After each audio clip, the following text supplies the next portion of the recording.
Maka adakah faidah dari istighfar untuk kehidupan akhirat saya?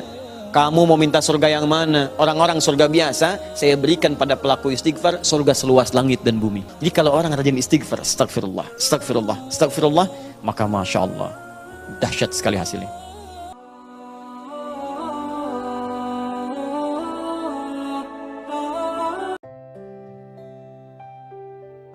Istighfar kepada Allah Subhanahu wa taala, perhatikan kalimatnya, astaghfirullah, astaghfirullah, astaghfirullah.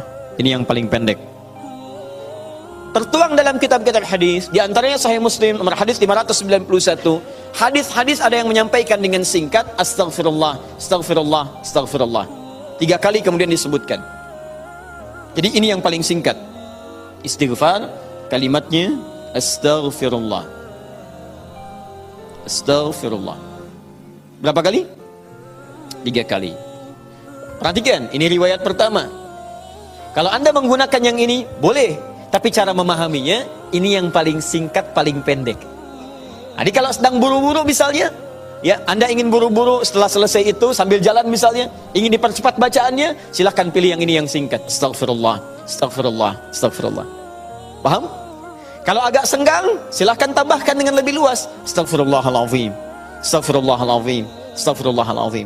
Lebih senggang lagi, astaghfirullahaladzim alladzi la ilaha illa huwal hayyul qayyum wa atubu ilaih. Astaghfirullahaladzim alladzi la ilaha illa huwal hayyul qayyum wa atubu ilaih. Paham? Baik, jadi kalau Anda menemukan riwayat yang ini diulang sampai 3 kali, ini yang dimaksud riwayat yang paling standar. Jelas ya? Standar. Ini standarnya, ucapkan ini astaghfirullah, astaghfirullah, astaghfirullah 3 kali. Ini amalan pertama. Tahan, hadisnya belum selesai. Jadi kalau selesai salat, assalamualaikum warahmatullah, assalamualaikum warahmatullah, duduk sebentar, tahan dulu. Apa yang diucapkan? Astaghfirullah, astaghfirullah, astaghfirullah. Selesai? Baik, tahan. Lihat baik-baik, perhatikan sini. Ini disebut amalan apa tadi? Zikir. Karena kita sedang membahas tentang zikir. Baik, sekarang yang kedua, masih ingat? Tadi kalau seorang sedang berzikir, maka konsekuensinya dia akan apa terhadap Allah? Ingat. Yang kedua, dekat. Pertanyaan saya, apakah setiap orang yang mengucapkan astagfirullah menjadi ingat kepada Allah? Itu masalahnya. Banyak orang pasca sholat mengatakan astagfirullah, tapi kalimat itu tidak mengingatkan dia dengan Allah. Itu masalah utamanya. Assalamualaikum warahmatullahi wabarakatuh. Assalamualaikum warahmatullahi wabarakatuh. Astagfirullah. Astagfirullah. Astagfirullah. Halo? Gimana? Anda salam langsung ngecek status. Lisan Anda astagfirullah, tapi tangan Anda megang handphone. Pikiran Anda melihat status. Sebagian orang bahkan merespon urusan dunia. Bagaimana istighfar bisa berkorelasi dengan itu semua? Itu masalah utamanya. Jadi semua kalimat ini ketika diucapkan bingkainya adalah zikir. Mampukah Anda mengucapkan istighfar ini yang langsung mengingatkan Anda dengan Allah Subhanahu wa taala? Ini poin besarnya. Nah, tahan. Saya berikan rahasia besar dulu di sini. Kenapa Anda mesti mengucapkan kalimat ini? Buka Al-Quran surah ke-71. Surah apa itu? Surah apa? Nuh. Bukan Al-Ma'arij. Al-Ma'arij 70. Ayat 10. Kalau mau dari ayat 9-nya sampai dengan 13. Kemudian saya kotaki ayat 10-nya. Nih, 10-nya saya kotaki di sini. Ini yang pentingnya. Awas. Nabi Nuh alaihissalam berdakwah kepada umatnya. Berapa tahun? 950 tahun. Masya Allah, 950 tahun berdakwah kepada umatnya. Bahkan dakwanya terang-terangan, juga sembunyi-sembunyi, pelan dan silent. Ya, ada yang silent, ada yang terang-terangan, kencang. Ayat 9-nya, "Tsumma a'lantu lahum wa asrartu lahum israra." Aku berdakwah kepada mereka kadang terang-terangan, dengan kencang, sampaikan dengan terang. Tapi kadang juga aku sampaikan dengan pelan, dengan silent. Ada orang-orang yang memang secara pelan aku sampaikan halus, sesuai dengan tipikalnya. Ada yang langsung aku sampaikan keterangannya dengan seterang-terangnya. Tapi tahukah Anda, selama 950 tahun berdakwah itu, yang terang-terangan, yang sembunyi-sembunyi, kalimat pertama apa yang dimintakan Nabi Nuh kepada mereka? Perhatikan ayat 10-nya. Faqultu astaghfiru rabbakum innahu kana ghaffara. Rahasia pertama. Perhatikan baik-baik. Kalimat pertama yang disampaikan Nabi Nuh alaihissalam kepada kaumnya, 950 tahun. Masya Allah. Lihat baik-baik. Baik terang-terangan, baik dengan sembunyi-sembunyi, pelan-pelan ataupun jahar. Apa kalimat pertamanya? Faqultu astaghfiru rabbakum. Aku katakan pada mereka, istighfar kepada Rabbmu. Istighfar, istighfar. Ini. Nah, ketika Nabi Nuh mengatakan istighfar pada Rabbmu, istighfar pada Rabbmu, apakah kalimat Qur'annya berhenti sampai sini? Tidak. Teruskan ayatnya. Innahu kana ghaffara. Rahasia istighfar yang pertama, satu, Allah akan turunkan minimal sifat ghaffar kepada hambanya. Nanti kita lihat. Apa itu ghaffar? Belum tentu. Belum tentu. Tidak seperti yang Anda bayangkan. Allah punya sifat ghafir, tapi kenapa yang muncul ghafar di sini? Buka Quran misalnya surah Ghafir, Fussilat surah ke-40, ayat yang ketiga. Ghafiridz dzambi wa qabilit taubi. Allah mengampuni dosa seorang hamba. Ketika mengampuni dosa, kalimatnya menggunakan ghafir. Ghafirun, ghafiridz dzambi. Tapi kenapa Nabi Nuh menyebut dengan kalimat ghaffar? Faqultu istaghfiru rabbakum innahu kana ghaffara. Kenapa ghaffar bukan ghafir? Satu. Nih. Dua, teruskan ayatnya, ayat 11. Yursilis samaa 'alaikum midrara. Dua, orang yang sering istighfar, maka Allah akan turunkan keberkahan lewat curah hujan yang lebat. Curah hujan, hujan yang berkah. Masya Allah. Ada hujan membawa berkah, ada hujan membawa? Bukan. Bukan, hujan tidak pernah menginginkan banjir. Hujan itu hanya membawa air. Baik, yang bikin banjir itu Anda yang tidak bisa mengatur airnya. Itu persoalannya. Jalur air dibuat bangunan. Air itu kan sederhana, dia hanya mencari tempatnya, dia meresap sesuai dengan tempatnya. Cuman Anda tidak menempatkan air sesuai dengan tempatnya. Itu masalahnya. Tapi ini beda. Ketika turun, airnya membawa keberkahan dalam kehidupan. Itu lain. Itu lain. Nanti saya berikan rahasia setelah ini. 3. Teruskan. Wa yumdidkum bi amwalin wa banina. Masya Allah. Ya istighfar, istighfar, istighfar. Ketika kamu istighfarnya benar kepada Allah, wa yumdidkum bi amwalin, maka Allah akan melimpah ruahkan harta benda Anda. Ya. Meluaskan harta. Banyak. Amwal bukan mal. Wa banina, bahkan keturunan. Teruskan. 1, 2, 3, 4 keturunan. Allahu Akbar. Lihat faedah istighfar. 5. Wa yaj'al lakum jannatin. Dan Allah akan limpahkan kepadamu kebun-kebun yang indah. Awas jangan dilihat kebunnya. Karena kalau Anda lihat orang-orang Arab pada saat itu, mereka emas sudah banyak, Bu. Emas banyak, walaupun masih banyak di Indonesia. Ada Mas Asep, Mas Johar, Mas Sodia. Ya, tapi wujudnya beda, ya, wujudnya beda. Di sana emas banyak, perak banyak, bangunan megah. Tapi yang mereka belum dapatkan itu adalah kenikmatan pemandangan yang elok. Kebun-kebun, ya, isinya ada anggur, bawahnya kemudian ada sungai-sungai. Karena itu orang yang paling kaya di masa-masa dulu di kalangan-kalangan Arab adalah orang yang memiliki kebun-kebun yang indah. Kalau cuma emas yang lain punya. Abu Jahal tuh nggak bangga dengan emasnya. Ya, Abu Lahab tidak bangga dengan emasnya. Apa yang mereka banggakan adalah kedudukan dalam kehidupan dan harta-harta yang seperti yang digambarkan. Tapi semua itu tidak mampu menjadikan mereka sebagai hamba di hadapan Allah Subhanahu wa taala. Poin yang paling besar, kalau disebutkan jannat dalam arti kebun-kebun dalam urusan dunia, itu maksudnya kenyamanan hidup. 5. Kenyamanan atau kemapanan hidup.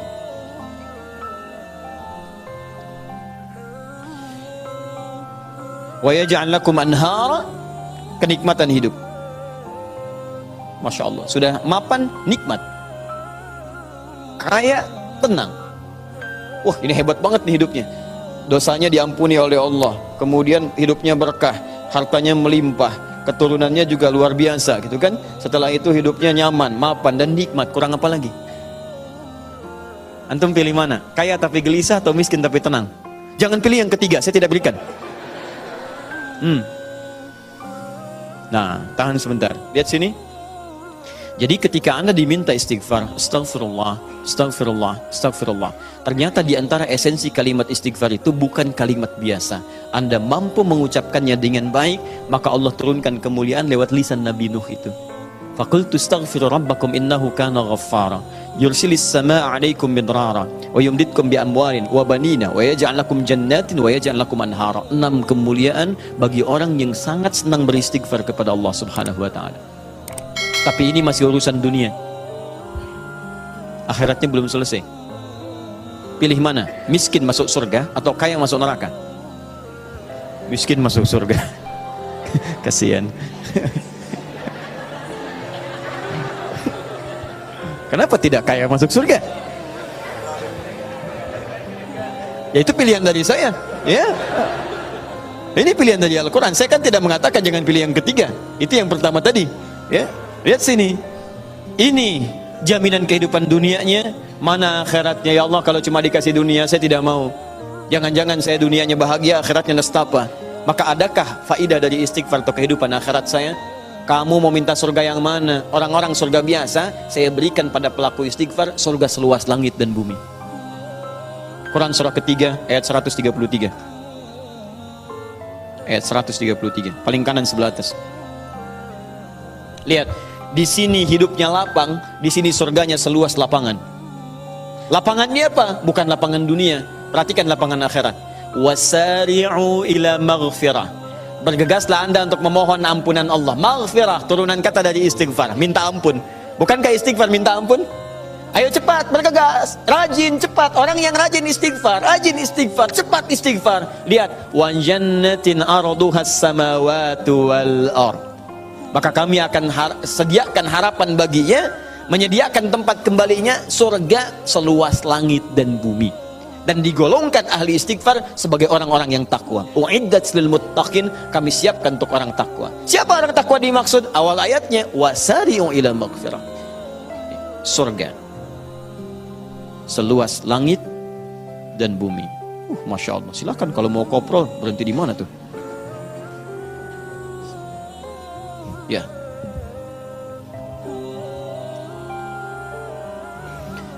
Nah, kalau ditawarkan begini, siapa yang tidak mengambil tawaran ini? Tapi persoalannya, kenapa orang banyak istighfar pasca salat bahkan lebih daripada 3 kali? Astagfirullah, astagfirullah, astagfirullah, astagfirullah, astagfirullah, astagfirullah. Tapi mapan juga tidak. Cek. Ya, silahkan lihat. 6 ini tidak diraih, keberkahan juga tidak didapatkan, dan seterusnya. Bahkan kemarin di Bekasi itu ada yang terlihat, kami lihat di CCTV itu, khusyuk pasca sholat, kayak orang menangis, astagfirullah, astagfirullah, astagfirullah. Sudah tenang, lihat kanan kiri, tas orang dirogok begini. Kok bisa tuh astagfirullah lagi ibu juga? Ya? Apa yang salah? Ya, sekarang mari kita lihat bagaimana beristighfar seperti ini untuk mendapatkan kemuliaan-kemuliaan ini, dan bagaimana cara istighfar dengan berzikir pada Allah Subhanahu wa taala. Frame terbesarnya, frame-nya dalam amalan ini disebut dengan zikir. Ingat tadi telah disebutkan di awal. Zikir itu mesti mampu mengingatkan kita dengan Allah, juga membuat hubungan kita lebih dekat dengannya. Nah, sekarang fokus. Di antara amalan zikir pasca salat adalah istighfar. Dengan mengucapkan kalimat paling singkat, astagfirullah, astagfirullah, astagfirullah. Sekarang kita bedah dulu isi kalimatnya. Ini astaghfirullah. Dalam ilmu saraf, kalimat astaghfirullah ini dibagi ke dalam 3 bagian. Satu, ada awalan menggunakan kata ista begini. Kemudian ditambah dengan akar kata ghafara. Kemudian ditambah terakhir objek harapannya kepada Allah Subhanahu wa taala. Sekarang fokus baik-baik. Ista dalam ilmu saraf itu fungsinya untuk menunjukkan salah satunya, menunjukkan pada permohonan, meminta sesuatu.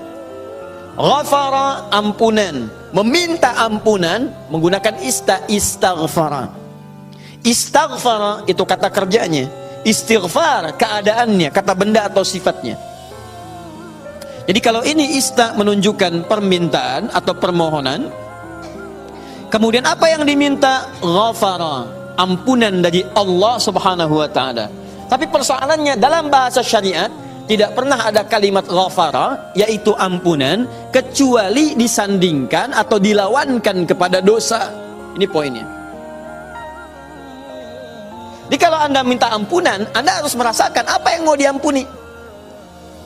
Dia orang itu mustahil minta ampun kalau tidak ada yang mau diampuni.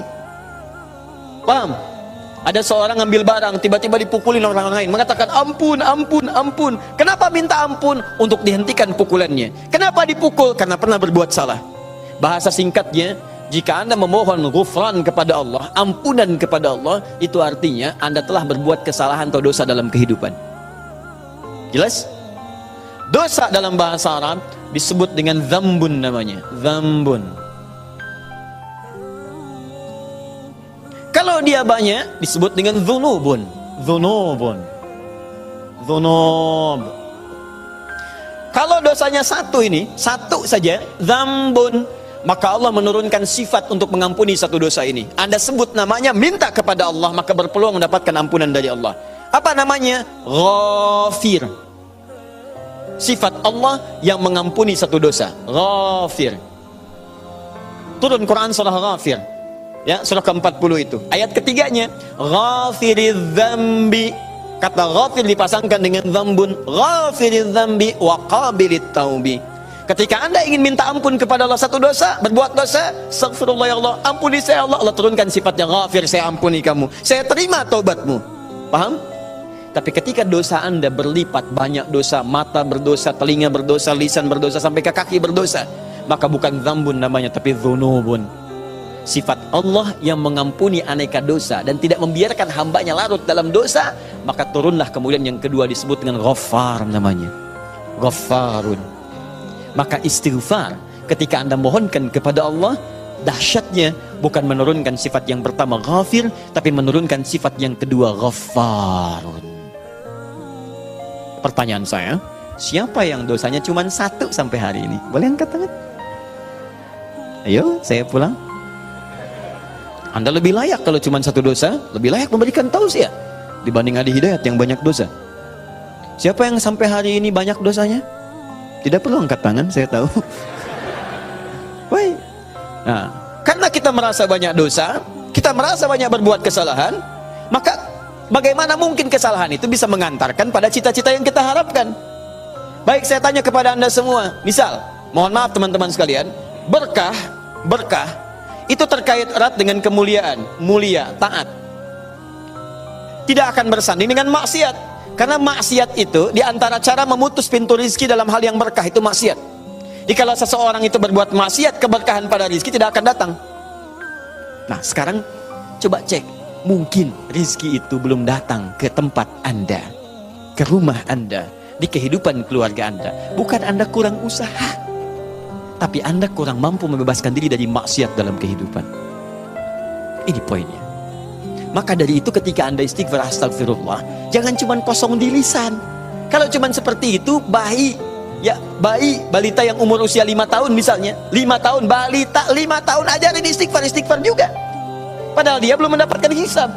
Anak usia 5 tahun belum balik, ajarin istighfar. Pas pada sholat, astagfirullah. Apa yang mau diampuni? Orang dosanya nggak dicatat. Ya, orang yang kurang akalnya misalnya, terganggu akalnya, itu bisa istighfar juga sambil ketawain Anda malah. Astagfirullah. Loh. Tapi apa beda istighfar dia dengan Anda? Karena ketika dia istighfar nggak berpengaruh pada dirinya, karena diangkat penanya. Rufi'al qalam an thalathatin. Rufi'al qalam an thalathatin. Di antaranya anil majnuni hatta yufiqa. Dari orang terganggu syaraf sampai sadar lagi. Nah, kita yang sadar ini saat ini, maka ketika Anda mengucapkan kalimat astagfirullah, kata para ulama, sambil diingat, itu Anda berbuat dosa apa sampai mengucapkan ini? Sampai minta ampun kepada Allah. Dosa apa yang diperbuat? Maka kalau ingin latihan, coba urutkan dosa dari ujung kepala sampai ujung kaki. Salat yang pertama subuh misalnya, ya jangan terlalu banyak dulu. Untuk dosa mata misalnya, astagfirullah, ingat-ingat mata salah apa. Jangan-jangan setiap pandangan yang Anda lakukan itu belum melahirkan keberkahan.